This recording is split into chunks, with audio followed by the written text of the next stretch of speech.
Why is Korean entertainment becoming so popular? I was working on the script for part 2 of my aesthetics iceberg, which I promise guys is coming out any month now.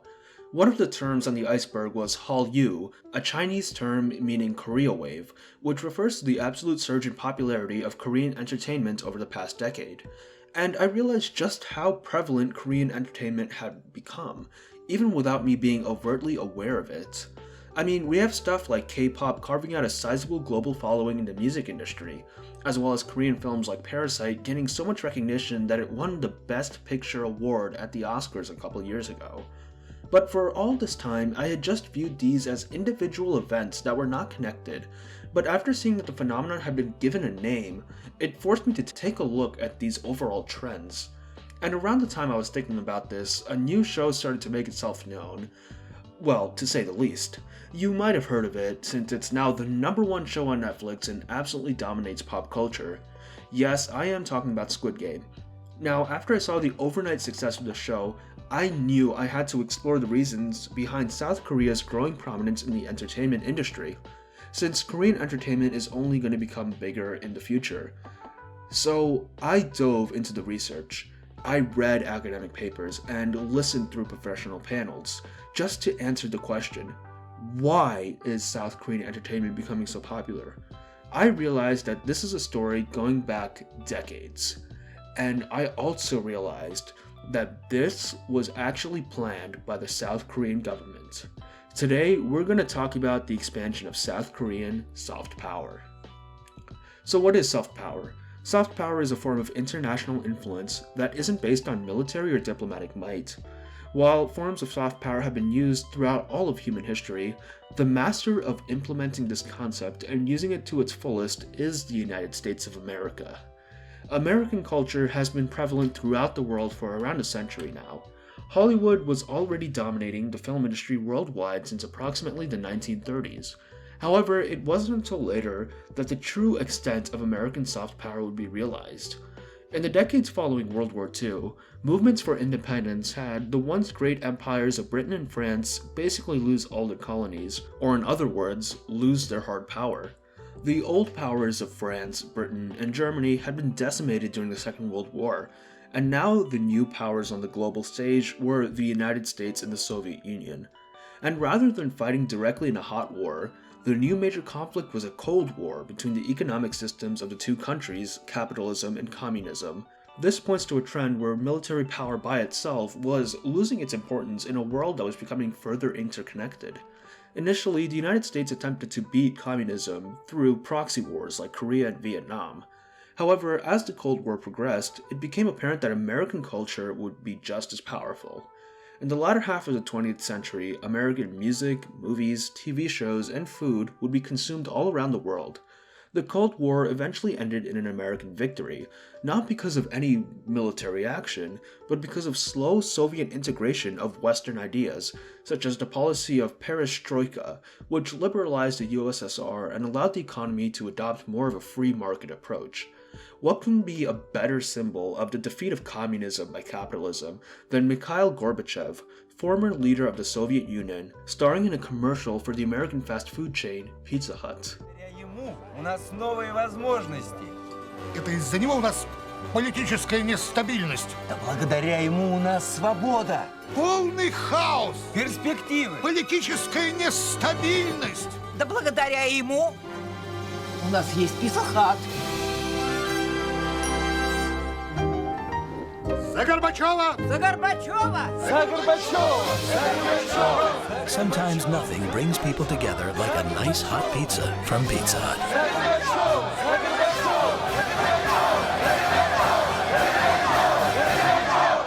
Even after the Cold War ended, American soft power continued to grow. Today, I can guarantee that all of you watching this video, even those outside the United States, have watched American movies, listened to American songs, wore American clothes, and eaten American food. And other countries watched and realized that this could be the key to increasing their geopolitical influence. In the 1980s, the Korean economy was in a good spot. Since the 1960s, the Korean industry had shifted from an agricultural-based economy to a more technology-based one. Industries like steel, shipbuilding, and the automotive industry grew in Korea during these years. Later in the 80s, electronics companies like Samsung and the LG Corporation also found their footing. Cars like the Hyundai were the pride and joy of the Korean economy. Culturally, however, South Korea left much to be desired. The American soft power we talked about before creeped its way into the country at the expense of native South Korean entertainment. Before the late 80s, only South Korean companies had been able to distribute foreign films within the country, which allowed them to regulate the amount of foreign pop culture the populace could consume. However, in 1988, due to petitioning by Hollywood, now American production companies would be able to directly distribute and market their films within South Korea. Going up against a much bigger and more professional American film industry, the native South Korean film industry could not compete, and the state of South Korean cinema was in disarray. Many people, as expected, would be unhappy about this. However, this would actually become a blessing in disguise, as this sentiment would kickstart South Korea's own rise in soft power. We can trace this back to the 1993 film Seopyeonjae. Sorry if I butchered that name. This musical drama was about a family of South Koreans who made a living off of the traditional Korean art of pansori, or musical storytelling. They struggled to do so because modern audiences would rather listen to foreign music instead of local Korean music. Despite this adversity, they still persevere with the hope that one day they could bring back the popularity of Korean music within the country, and maybe even internationally. This movie captured the fear of the Korean populace in the early 90s of losing their culture due to foreign influence, and as such it became a huge hit, becoming the first South Korean movie ever to sell over 1 million tickets. It also received some international attention, being screened in some locations abroad. Seopyeonjae was responsible for a huge revitalization in interest of traditional Korean culture in the South Korean people. The government started to look into programs to strengthen their culture, and they realized that they potentially had something huge for the country on hand. A 1994 government report said that a Korean film as successful as Jurassic Park could generate revenue equivalent to the sale of 1.5 million Hyundais. This revelation confirmed for many South Koreans that culture was something they should focus on, and the government got right to facilitating the conditions for a thriving pop culture industry. The government established the Cultural Industry Bureau in 1994 and created the Motion Picture Promotion Law in 1995.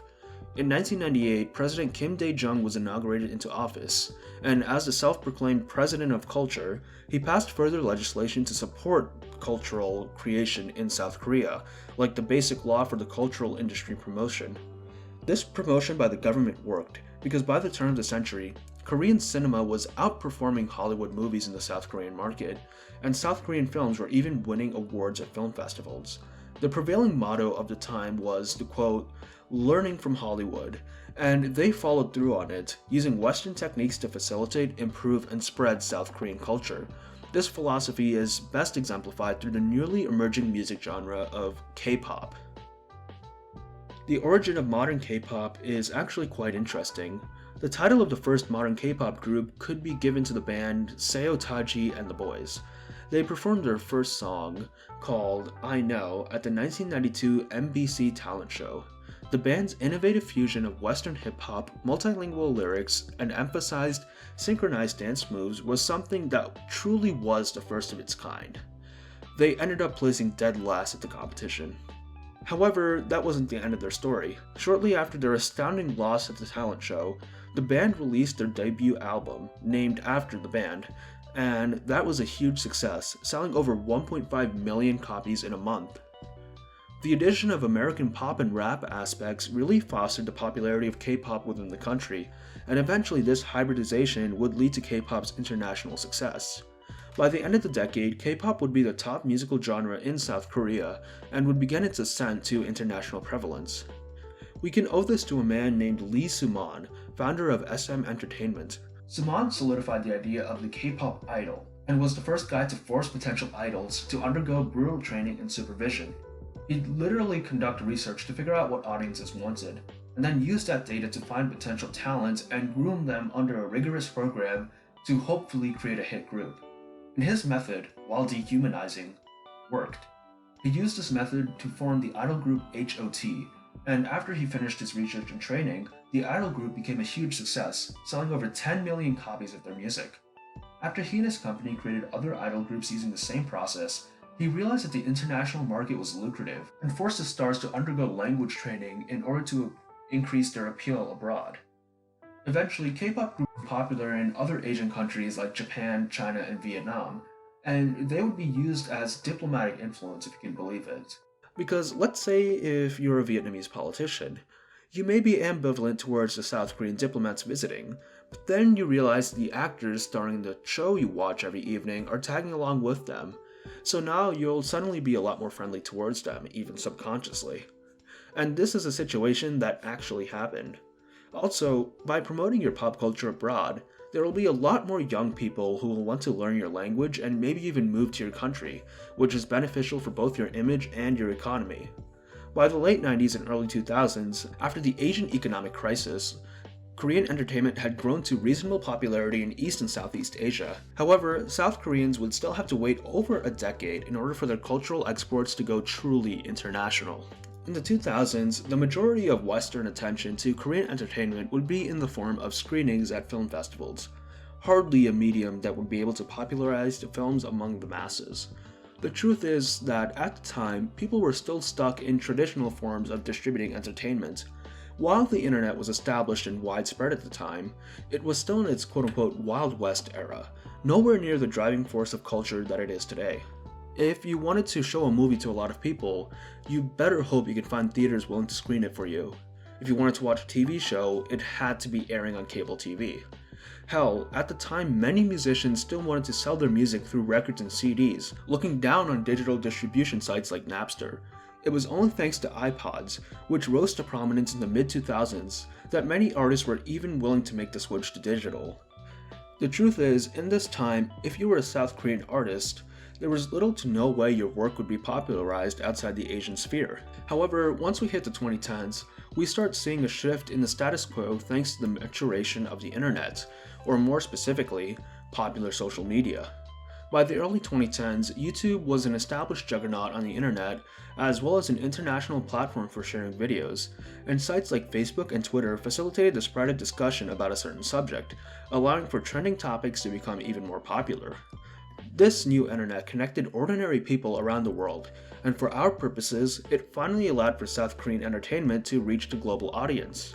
And K-pop would have an explosive first impression on the global stage, in a song I'm sure all of us know. Oppan Gangnam Style.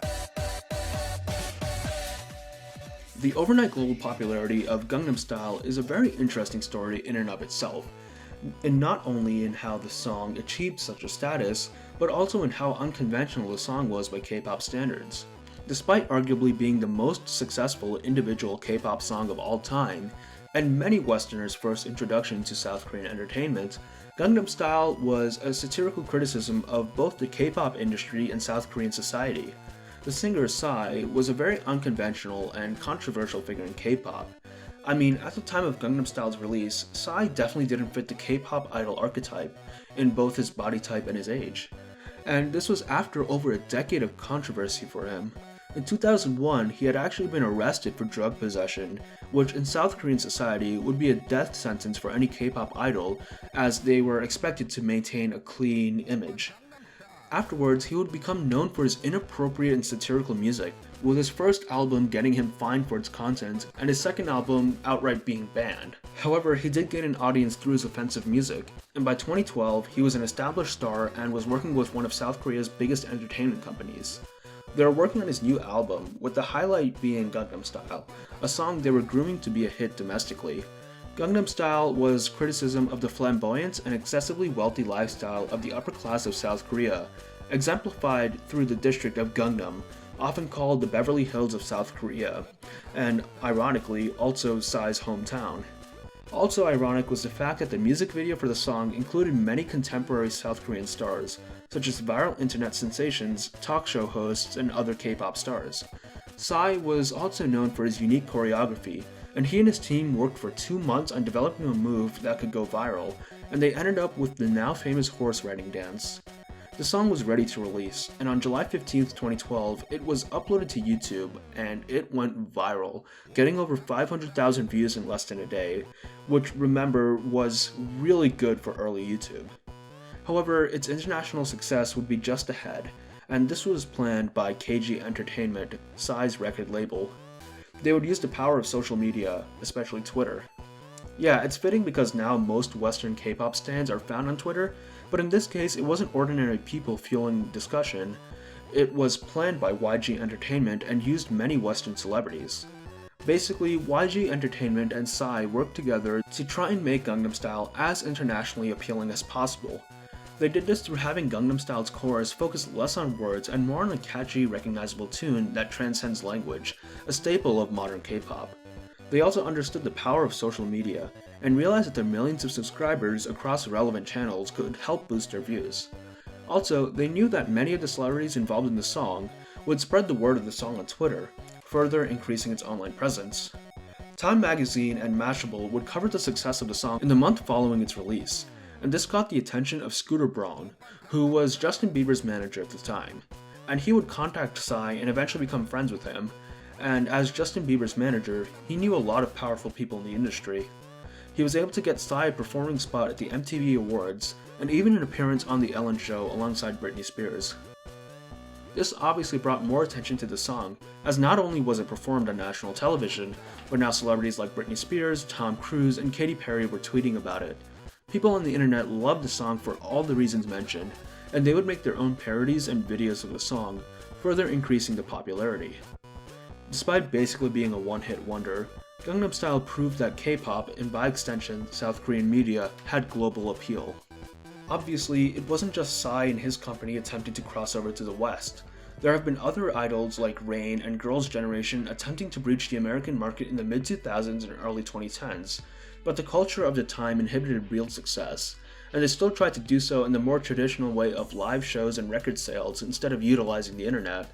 However, in the early 2010s, more and more K-pop groups started to use Twitter to host discussion and post their songs, which would be vital into building the world of modern K-pop. And finally, we get to 2016, where modern K-pop started to become extremely popular in the West. There's really nothing to explain at this point, as all the infrastructure was there to facilitate their popularity abroad. Groups like BTS and BlackPink utilized catchy tunes and high-quality music videos to climb to the top of the K-pop world and captivate Twitter, where the culture of the K-pop stan would flourish. In the present, it's almost impossible to be an internet user and not hear or interact with the K-pop community. Now, while K-pop is obviously a significant cultural export of South Korea, we cannot forget about the medium of film and television, which, keep in mind, was the medium which started South Korea's goal of soft power. Like how social media facilitated the spread of music, the internet also facilitated several South Korean films and shows to become popular. First of all, we've got the rise of online streaming services like Netflix, allowing international films and shows to reach an American audience in the comfort of their own homes. Also, social media allowed people to spread word of foreign media and discuss it with others, where previously people in the West who, even if they had access to watch these shows, did not have a community for them to discuss it. However, all of this is available to us now, and as such, Korean movies and shows have gained a small following in the West, where people spread word of this entertainment through mediums like YouTube reviews, and as such introduce it to more people who may not have otherwise watched it. For example, despite the zombie genre as a whole being considered as dying off at this point, YouTubers introduced many of us to the South Korean production Train to Busan as well as the TV show Kingdom, both of which were a breath of fresh air for the genre while also being genuinely well made and enjoyable. I think we've basically established the reasons and infrastructure behind why South Korean entertainment in general has been growing popular internationally. However, I want to talk about some specific examples you've probably heard of. First, let's talk about Parasite, a film by director Bong Joon-ho, which made history in 2019 for being the first non-English film to win the Best Picture award at the Oscars. I really can't explain much more than it was just a really good movie. It was extremely well crafted in all of its aspects. Bong Joon-ho was not an unknown in Hollywood before Parasite. He had received recognition for films like Snowpiercer, which despite being a South Korean production, featured an American lead and had most of the actors speak English. But Parasite showed that a thoroughly Korean film in all aspects could receive international success, both critically and commercially. In fact, Bong said that before the release of Parasite, he was worried that it wouldn't do well internationally because he thought the story wouldn't resonate with non-Korean audiences, and that these international audiences wouldn't get the quirks of the film that were uniquely South Korean. And while it's true that a non-Korean may not be able to fully appreciate all the nuances of the film, we can still enjoy the universal plot of a poor family infiltrating a rich household. It is one of the best examples showing how successful South Korean entertainment had become, and how their stories could be crafted to have worldwide appeal. And it is this exact situation that would arise around 2 years later with a certain Netflix show. Squid Game is an uber popular show that was released onto Netflix earlier this year. Now, Squid Game is part of a genre I like to call people play games and die if they lose. It seems very specific, but there are actually a lot of shows and movies that have this premise, many of them coming from Japan and South Korea. So why did Squid Game specifically make it through to international uber popularity? Well, as with everything, luck was definitely involved. However, there were other static factors which also contributed to its success.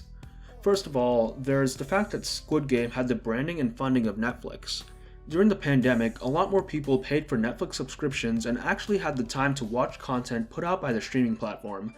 This meant that since release, Squid Game was actively being promoted to international audiences.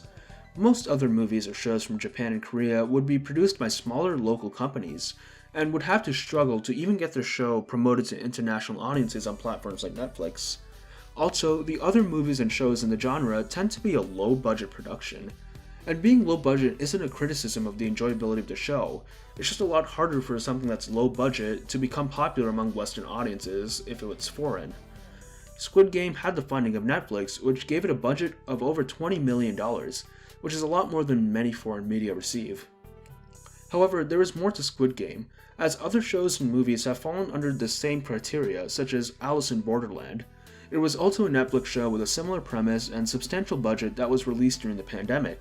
But why is Alice in Borderland, as a show, not as popular as something like Squid Game, which is now an international phenomenon? There are several reasons. Squid Game has very iconic and striking visuals. This includes the wonderfully done sets, many of which are fake versions of places you would actually play in your childhood. It's very fitting for the show. The costumes are the most iconic part of the show, with the players' teal tracksuits, the guards' red jumpsuits, and the black masks with the shapes on them, as well as the frontman's ominous black clothing, all make for some very recognizable visuals from the show. The character design was vital in being able to subtly advertise the show through a grassroots marketing campaign, as many fans would either make memes or art featuring the show, which would be instantly recognizable because of these simple yet striking costumes. Second, Squid Game's premise and games are simple yet universal. Squid Game revolves around these various children's games. Wang Dong-hyuk, the director and writer of Squid Game, said that while he was making the show, he was worried about the show's international appeal because he thought that not many people would be interested in or know about Korean children's games. Personally, I really didn't think this was a problem. Most of the games such as Red Light Green Light, Marbles, and Tug of War are played by children all around the world. The only two games which were explicitly South Korean were the cookie carving game and the titular Squid Game, but these were simple enough to explain and follow. And ironically, the fact that these games were South Korean did not turn people away from the show as the director initially thought. It actually developed interest in these games from international audiences. In the case of the former, recipes for those sugar cookies were spread online and many people would take pictures and videos of them making these cookies and playing the same game as in the show. Remember, this is a win for South Korea because the show was able to spread a part of Korean culture abroad, which increases South Korean influence internationally, even if it seems meaningless on the surface. Compare these games to the ones in shows like Alice in Borderland. In that show, the games are something made up for the show itself, and while some may have been inspired in some way by real games, the final iteration shown in the series is so far removed from reality that it's no longer as relatable. Or take another movie like Werewolf Game. While the movie features a faithful recreation of the actual werewolf game, the actual game itself was not as universally played or known as the childhood games featured in Squid Game, so it wouldn't relate to as many people, especially considering a lot of the Werewolf Game movies came out before the release of Among Us. Finally, we have the universal message that permeates Squid Game's plot. In a lot of these other quote-unquote death game stories, the participants are either randomly chosen or tricked into doing these challenges under the threat of death. For example, in Alice in Borderland, all the game participants are basically transported to this empty Tokyo without their understanding, and are forced to continuously play these games to stay alive. There's also usually no distinguishing factor in who was chosen to play. However, in Squid Game, all of the players actually chose to play the game, and they are all explicitly shown to be poor. And even though they initially didn't know that this was a death game, the show subverted my expectations by showing that players could actually vote to leave the games, and they actually do vote to leave after the first game. However, as we see, the players eventually do come back and continue the games, even at the risk of their death. This is because Squid Game has a not so subtle theme about the dehumanization poor people go through in modern society. The fact that members of the lower class feel as if they have a better chance of improving their lives through literally playing in death games than the scarce opportunity given to them by society is a chilling view on reality. Also, considering that the rich entertain themselves through watching the poor literally die is a dark truth in and of itself. It raises the question, is forcing poor people to play death games really worse than allowing them to starve to death or die from illness that they can't get treatment for? Especially when the upper classes have the ability to help the situation but choose not to. And yeah, there is a chance for people to leave their current impoverished situation, but just like the show, for every one man who has a success story of getting out of poverty, there are countless others who suffer and even die trying. It's quite the blunt message, but a very effective and resonating one, especially in the current political and economic climate where many are realizing how poorly the working class are treated. This sentiment goes beyond borders, and is a big reason as to why Squid Game has such an international appeal. And now we reach the present day. Looking back on this almost 3-decade-long journey, I think I would be justified in saying that South Korea's ambition of exploring their culture across the globe has pretty much been fulfilled. I'm sure the people of the country 30 years ago would be proud to see how their culture is viewed worldwide today. And their soft power is only going to increase in the future. I mean, in 2021, Netflix announced that it would be spending around $500 million into Korean content, which is a huge increase compared to the approximately $130 million they were spending previously. And personally, I think that this is a great thing. The fact that we are getting more diverse entertainment, which is becoming popular internationally, challenges the dominance that Western English language entertainment has had for a while. It allows people to experience other cultures, and opens the doors for creators in other countries to express themselves to a wide audience. It's a win-win situation for both the artists and the consumers. As Bong Joon-ho said, once you overcome the 1-inch tall barrier of subtitles, you'll be introduced to many more amazing films. Thank you all for watching, and I hope you enjoyed the video. If you did, please consider liking the video, subscribing, and joining the discussion in the comment section. See you guys next time.